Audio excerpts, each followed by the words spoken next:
Alors bonjour, alors une vidéo pour donc montrer donc la fabrication d'une clavette et en même temps pourquoi par rapport à fraise à la fraise donc pour faire les pignons, hein, que j'avais installé sur mon porte-outils fabrication maison avec la petite clavette et tout. Voilà. Alors pourquoi euh, changer par rapport à celui-là? Ben, c'est simple, hein, c'est parce que celui-là il est en coup de morse. Ensuite,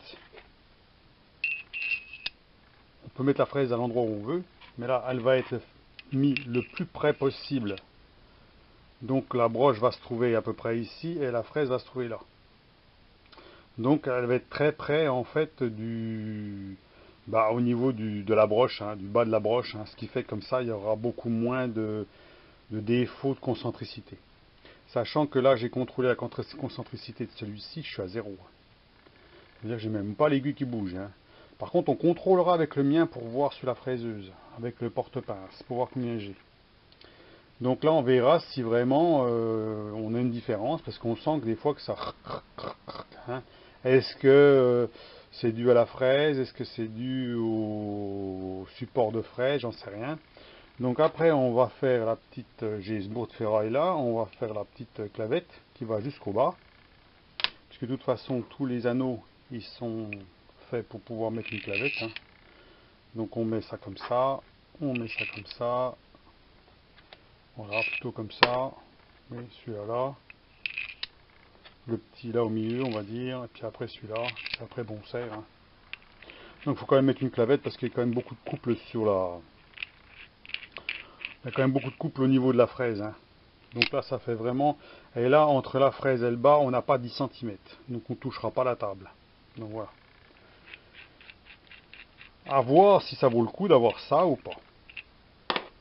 Bon, sachant que c'est quand même du matériel made in China, comme je l'ai dit, hein, c'est pas du très cher, hein, voilà, mais bon, il est précis, hein, alors là, c'est impeccable. Donc, pour le serrage, par contre, on mettra ça dans les taux, parce que moi, j'ai pas de clé ou quoi que ce soit pour serrer, donc je mettrai ça dans les taux, puis je bloquerai là, puis ce sera bon, hein. De toute façon, avec la clavette, une fois que c'est serré, ça bougera pas, hein.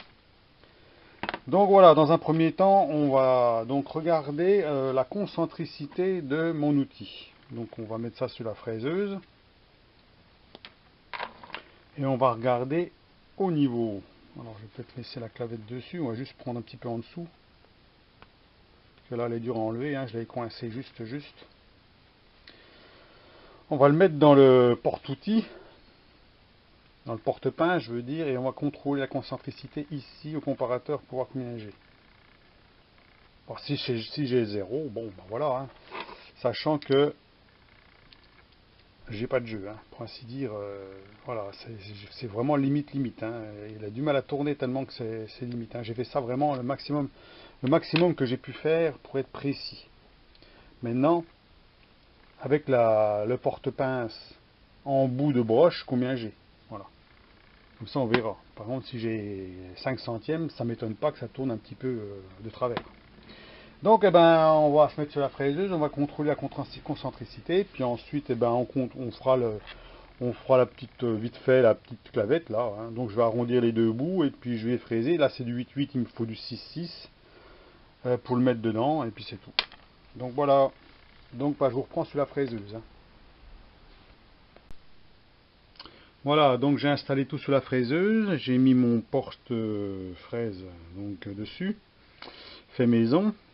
Le comparateur. Je sais pas si on va voir. Moi sur l'écran je vois tout blanc, mais bon, j'espère qu'on va voir quelque chose, hein. J'ai mis le maximum d'éclairage pour qu'on voit quand même quelque chose. Donc on va mettre à 0. Voilà, 0.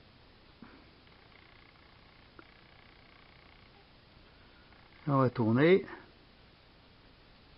2, 3, 4, 4 centièmes. Voilà, 4 centièmes de défaut. Donc j'ai au niveau de la fraise, j'ai 4 centièmes. De toute façon, je m'en doutais un peu, hein, qu'on n'était pas La fraise, forcément, il y aura sûrement 1 ou 2 centièmes, plus le porte-pince qui peut y avoir 1 centième, voilà. Ce qui fait que l'un au bout de l'autre, tout ça accumulé, ben, ça fait quand même un défaut de 4 centièmes. Voilà, comparé à l'autre qui est à 0. Hein, donc là, on a quand même une grosse différence. Enfin, grosse différence de 4 centièmes, c'est pas énorme, mais on verra la différence quand on fera un essai avec l'outil que j'ai acheté hein, sur AliExpress. Et puis pour voir ce que ça fait. Est-ce qu'on a vraiment un effet de rotation un peu bizarre, hein, donc un effet d'ovalisation au niveau de la fraise. Est-ce que ça vient de la fraise ou est-ce que ça venait de mon porte-outil qui est à 4 centièmes? Et en plus on va travailler à peu près à cette hauteur là. Donc je vais montrer à peu près. Hein. Donc là au niveau du porte-fraise ici, on a quand même depuis la broche qui est là. Donc l'outil va descendre à peu près ici et la fraise va se trouver à peu près là. À peu près à ce niveau là. Donc on gagne 7 cm à peu près. Donc là on sera beaucoup plus, la tête va être beaucoup plus basse pour travailler sur les... Voilà, on pourrait jouer sur 1 ou 2 cm, c'est pas grave. Et le bas de la fraise sera à 2 cm de la table. Le bas du porte-outil. Donc voilà. Donc après, bon, on fera le petit fraisage de la clavette là, vite fait, et un test sur un morceau de ferraille. Hein. Pour l'instant, je vais pas faire de pignon, je vais juste faire un petit coup sur un morceau de ferraille, voir si ça tourne rond ou pas, pour voir la différence. Hein, est-ce que ça vaut le coup d'avoir un outil en cône morse CM3 à mettre dans la fraiseuse, pour cette fraiseuse là bien sûr, hein, ou en CM2 pour ceux qui ont un cône CM2 par exemple, hein. Ou alors, ou même plus CM4, hein, ça existe dans plusieurs types de cônes, hein. Ou de le faire soi-même et puis de le faire, voilà, comme ça, comme j'ai fait là. Voilà. Donc là, c'est vrai qu'il y a beaucoup de porte-à-faux. Hein. Bon, ça. Bon, j'aurais pu remonter plus haut quand même. Hein. J'aurais pu gagner un petit peu. Mais enfin bon, on peut gagner de 2 cm maximum. Hein. Donc voilà, donc 4 centièmes de défaut. Bon, je vous dis, je n'avais pas contrôlé, hein, mais non, bon, je sais que de toute façon, c'était sûr qu'il n'y avait pas... Hein, c'était pas parfait. Hein. Donc à voir. Donc je vous reprends pour la clavette. Hein, on fera fraiser visser la clavette et puis après on fera le test. Voilà. Allez, à plus. Au revoir. Bon, on est parti sur le fraisage. Donc j'ai réglé la fraiseuse, j'ai mis mon morceau de ferraille dedans. Donc j'ai mis la fraise de 10 hein, pour du 8, c'est bon. Là, la pièce est prise très faiblement enfoncée dans les taux, donc j'espère que ça va aller, hein, parce que là on est peut-être à 2 mm, 3 mm maximum dedans. Donc on va y aller mollo hein, pour démarrer.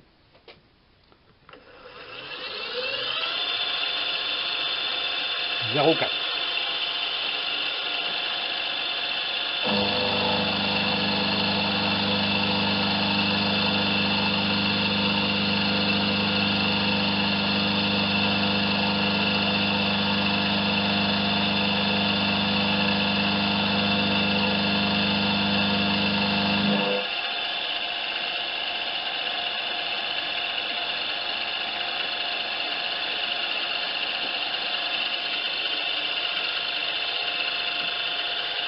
.08.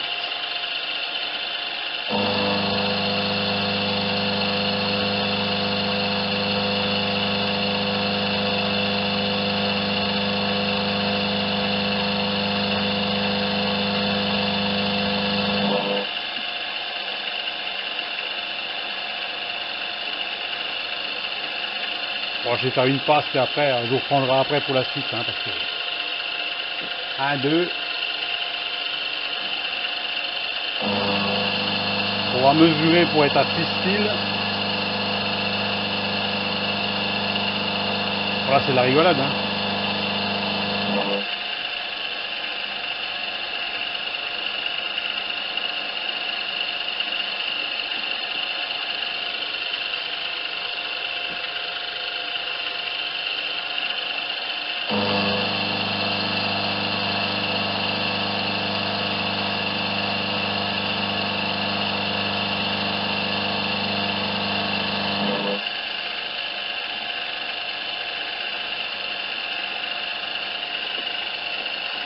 Voilà, je suis pas loin, hein, donc la première passe. Hein. On va arrêter là.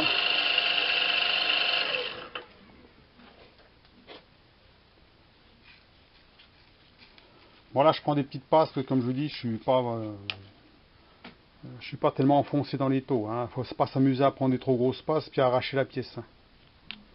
Hein, on sait jamais. Autant y aller doucement. Voilà, comme ça on est tranquille. Donc là, je vais mesurer. Je vais plutôt retourner la pièce. On va faire l'autre côté.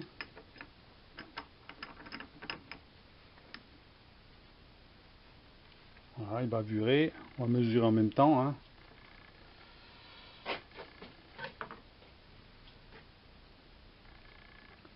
Petite clavette.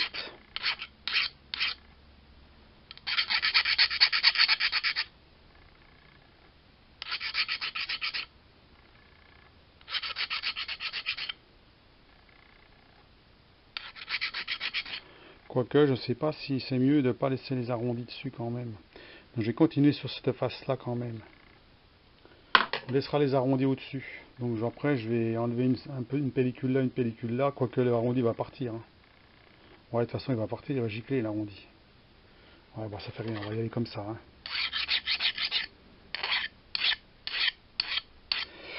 Ah, comme dirait l'autre, toujours bien ébavuré, hein, qu'il n'y ait pas de saleté. Bah, là, c'est pas de la précision. Hein. On n'est pas au micron, là. Hein. On n'est pas au centième de millimètre. Hein. Une clavette, même si elle a un petit peu de jeu, c'est pas grave. Hein. Ça va se bloquer à partir du moment que... Donc, je vais mesurer ça. On va prendre le pied à coulisse. Hein. On va pas se casser la tête. Au 6. Le pied à coulisse.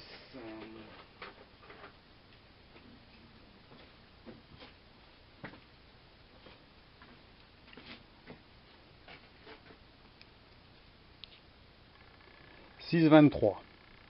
Donc il nous manque 2 dixièmes 3. Donc 2 dixièmes 3 à enlever. Bon, on va les enlever. Hein.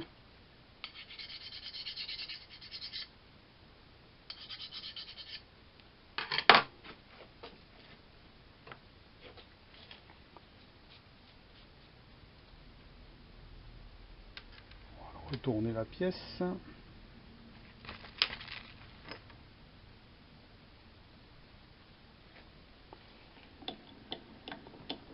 On va tapoter un petit coup dessus pour que ça bouge.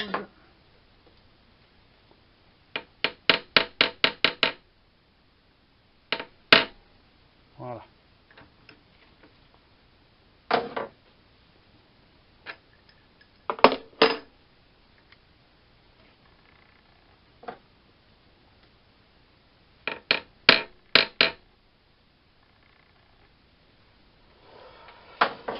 Ça c'est bon. Donc 2 dixièmes 3 enlevé. Donc alors,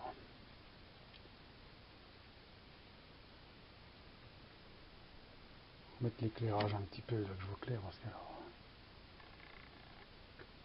4 dixièmes 4. Allez, 4, 8, 12, 16, 4, 5, 20. 20, 20, 20. Allez, on va se mettre jusque là. Vraiment, ça devrait aller. Allons-y, après on essaiera pour voir si ça rentre dans la gorge. Allez, on remet en place et on y va.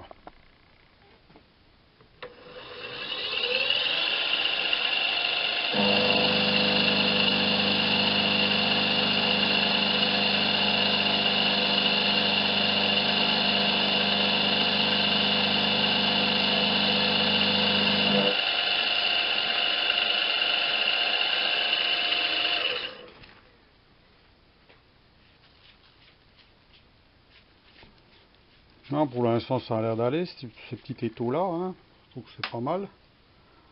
Maintenant, à voir l'utilisation, c'est comme tout, hein. Faut pas trop se précipiter en disant ouais c'est top, impeccable, et puis en fait, c'est pas si bien que ça. Faut voir l'utilisation. Allez, on va mesurer ça. Voilà. Alors combien on a? 5,96. Ouais bon, ça va pas être si mal. Je vais regarder si ça va. toute façon, même s'il y a un petit poil de jeu, c'est pas grave. Hein.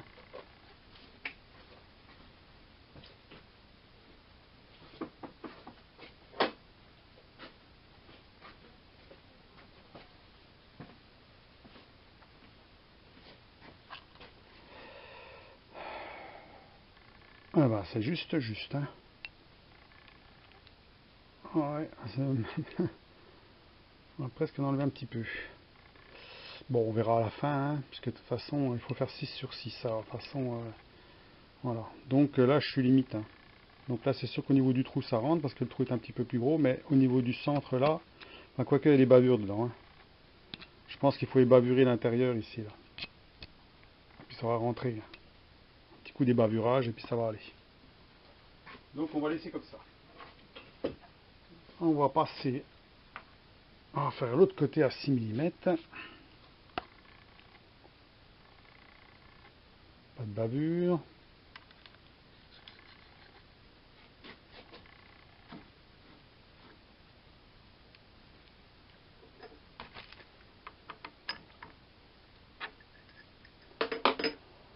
On remet à 0.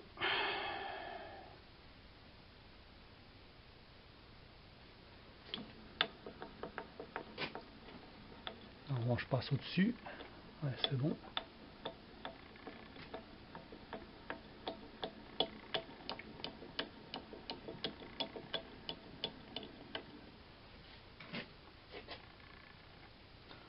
Coup de maillet. Alors j'utilise quand même mon maillet en laiton quand même. Hein. Pour ces petites pièces là. Hein. Parce que je pense que le gros, petit coup dessus là. C'est juste pour asseoir la pièce, ça bouge pas. Voilà. Quoique là. Ouais, c'est bon. Ça dépend comment on serre. Celui-là il a l'air de serrer fort, hein, Lito. Hein. Ça serre fort. Hein.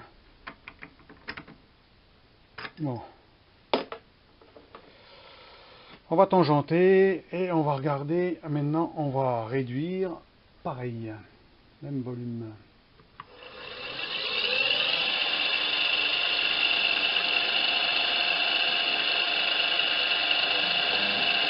Voilà, on est à 0.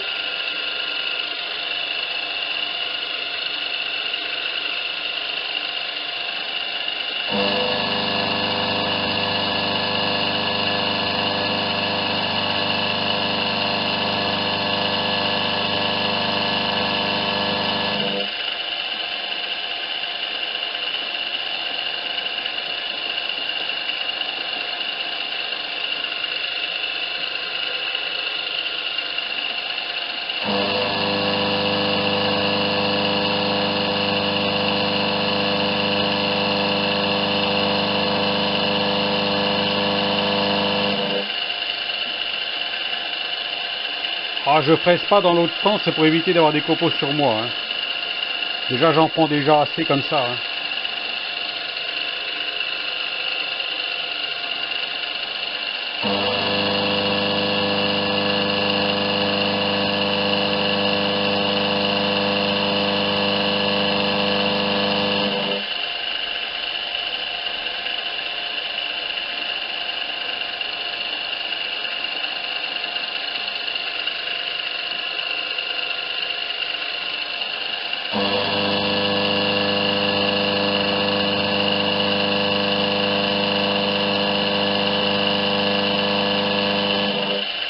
Allez, dernière passe.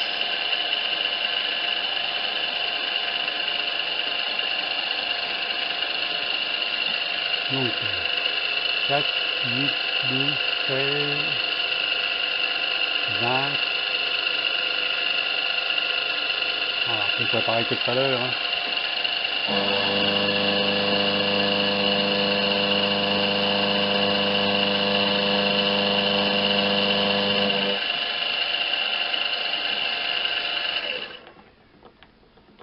Voilà.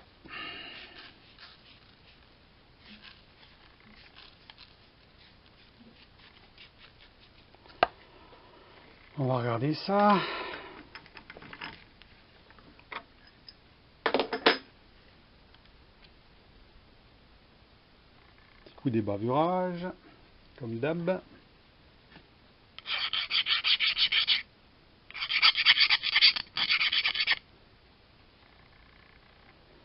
Je vais prendre un coup de papier après tout à l'heure, parce que là, avec la ligne, c'est pas si facile que ça. Voilà, à peu près. Hein.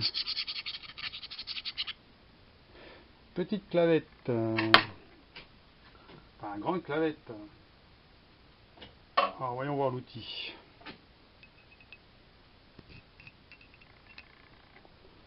Là, ça rentrerait juste.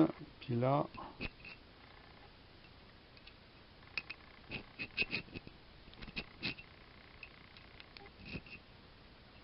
Ah, là, il faudrait un petit poil plus.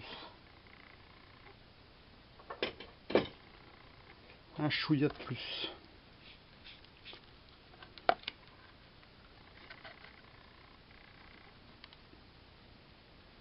On va même retourner, tiens. Ça sera fait sur les quatre faces.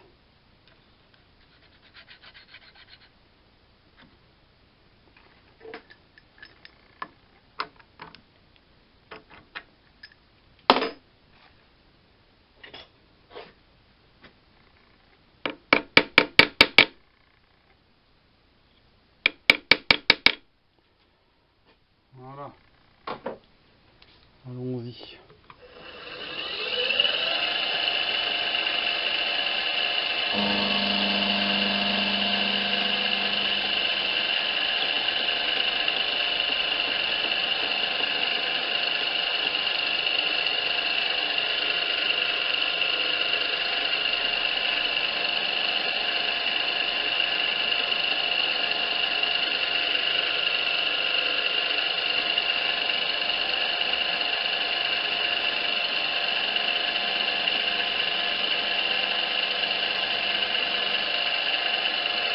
Vraiment léger, hein.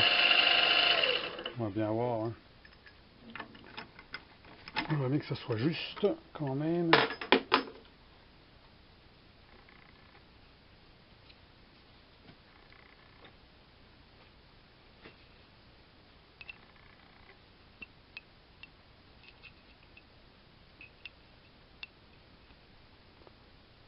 C'est vraiment juste. Hein. Alors je vais les passer à la toile. Hein. Puis après, ben, on verra bien. Encore un petit chouïa sur ce côté-là. Allez, je finis, je vous reprendrai après. Hein. Donc voilà, la clavette est terminée.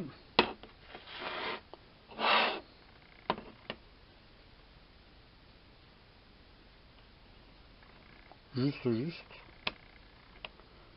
Voilà. Comme ça, on peut mettre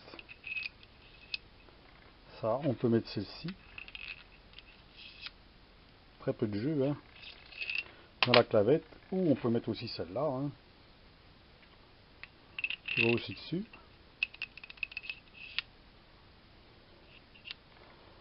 Puis, mettre les autres éléments dessus. Une petite.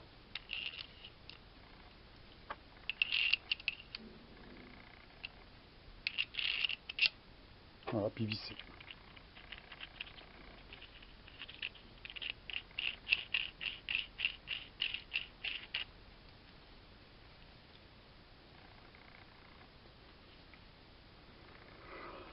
Donc, ben on va tester ça sous la fraiseuse. On va voir ce que ça dit avec la fraise ici, là. Sur un morceau de ferraille vite fait, comme ça pour voir. C'est juste pour voir si ça tourne rond ou pas. Voilà. Merde, bien sûr, faut que ça tombe, c'est pas grave. Donc, eh ben, je vous reprends sur la fraiseuse, je vais mettre tout en place et je vous reprends sur la fraiseuse. À là tout de suite. Non, voilà, j'ai installé le porte-fraise. J'ai mis la fraise un petit peu plus basse pour pouvoir mettre sur le morceau de ferraille pour tester. Hein. Là, j'ai bien serré. Je serre, avec sûr de bien serré parce que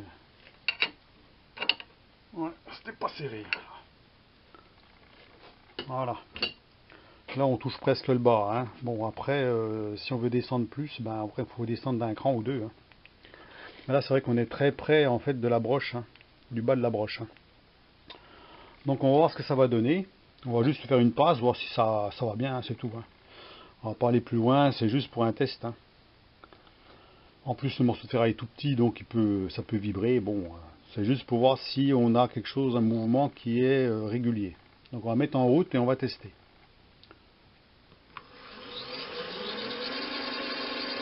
Un petit peu d'huile.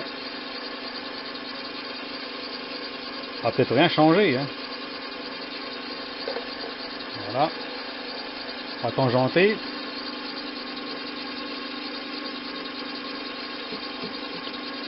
Voilà. On met 2,25.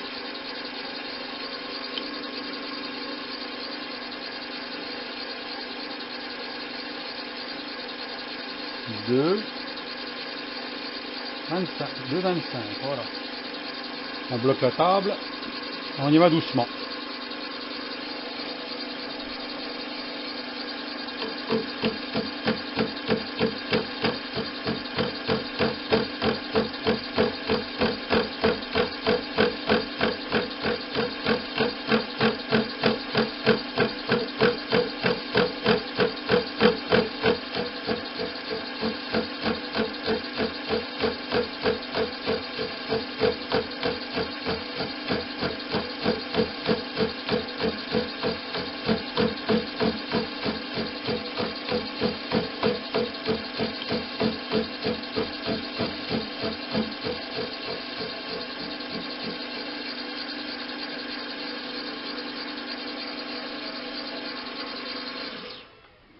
Bon, on se rend compte d'une chose, c'est que c'est toujours pareil au niveau de la concentricité, hein.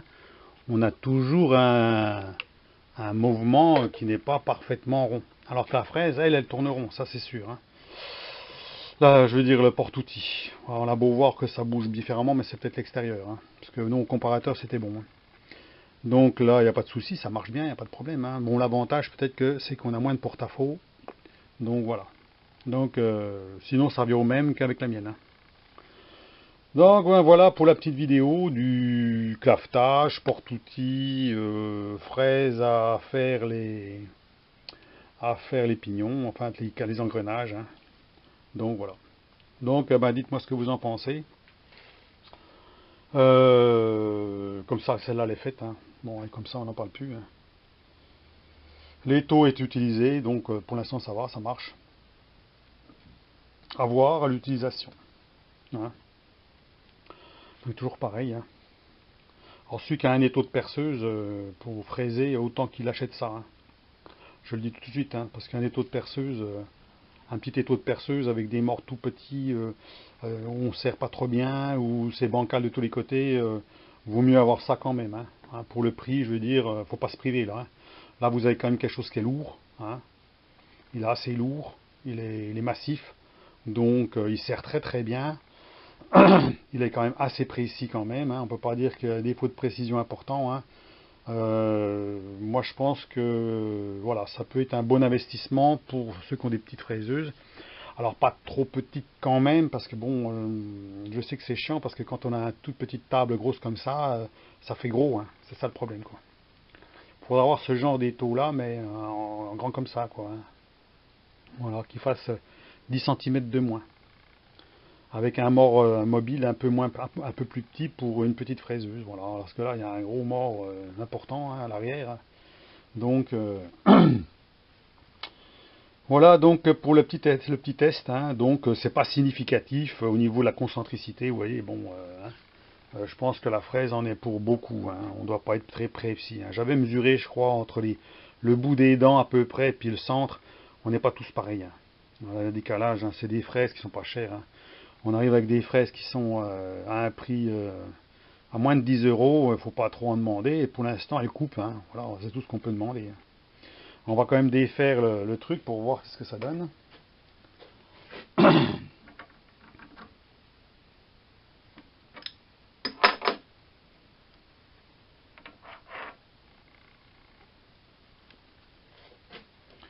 Voilà, j'ai fait une petite dent.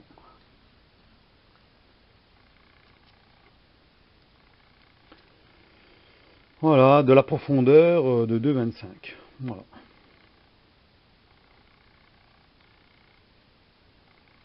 Je sais pas si on va bien voir là, parce que là, je suis avec la lumière, je suis dans le mauvais sens. Donc voilà, c'est pas.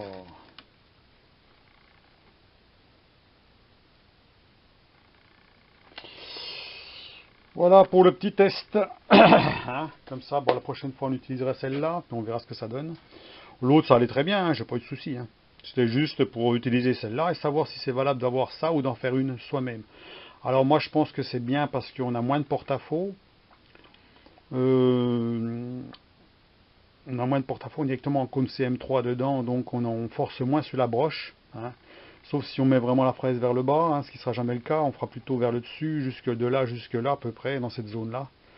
Hein. On peut même mettre deux fraises une à côté de l'autre, hein, si on veut par exemple faire, on peut avoir des fraises identiques, puis faire par exemple faire une petite, hein, comme en menuiserie, hein, vous pouvez mettre deux fraises d'un bout de l'autre, puis laisser une gorge au milieu, ou laisser une espèce de lamelle au milieu, quoi. Donc ça peut être utile pour faire ça. Voilà. Donc eh ben, je vous laisse à vos commentaires, dites-moi ce que vous en pensez, et puis ma foi, ben, hein, pour une prochaine vidéo, hein, à voir la suite. Allez, on va couper ça.